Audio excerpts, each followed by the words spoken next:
একবার ভেবে দেখুন, আপনি সকালে ঘুম থেকে উঠে দেখলেন মোবাইলে ডেটা নেই, ওয়াইফাই নেই, আর কখনোই তা আসবে না। অর্থাৎ ইন্টারনেট চিরদিনের জন্য হারিয়ে গেছে।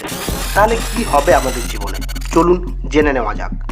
প্রথমেই ধাক্কা খাবে আমাদের যোগাযোগ ব্যবস্থা। আজ আমরা হোয়াটসঅ্যাপ, ইমেল, ভিডিও কল এগুলোর উপর কতটা নির্ভরশীল তা আমাদের সকলেরই জানা। ইন্টারনেট না থাকলে আবার ফিরতে হবে চিঠি আর টেলিফোনের যুগে। কিন্তু সেটা এত দ্রুত হবে না, মানিয়ে নিতে আমাদের অনেকটা সময় লাগবে।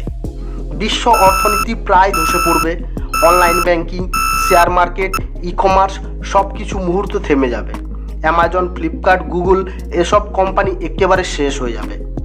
ব্যবসা ফিরবে পুরনো অফলাইন মডেলে, যেখানে লেনদেন হবে শুধুমাত্র নগদ টাকা দিয়ে। ইন্টারনেট ছাড়া online class, Google search, YouTube tutorial সব কিছুই বন্ধ হয়ে যাবে। মানুষকে আবার লাইব্রেরি আর বইয়ের উপর নির্ভর হতে হবে। বিনোদনের জন্য কোনো নেটফ্লিক্স থাকবে না ইউটিউব বা কোনো সোশ্যাল মিডিয়া। মানুষকে বিনোদনের জন্য আবার সিনেমা হল, টিভি বা লাইভ শোতে ফিরতে হবে। সামাজিক যোগাযোগও হবে মুখোমুখি, যা হয়তো সম্পর্কগুলোকে আরও বাস্তব করে তুলবে। তবে সব কিছুই খারাপ হবে না, খারাপের মধ্যেও ভালো কিছুও হবে।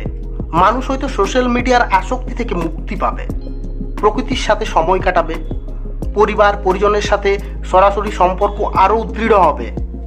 ছোট থেকে বড় সবাই মাঠে আবার খেলতে যাবে। অর্থাৎ একদিক থেকে এটা সমাজকে আরও কাছাকাছি নিয়ে আসতে পারে।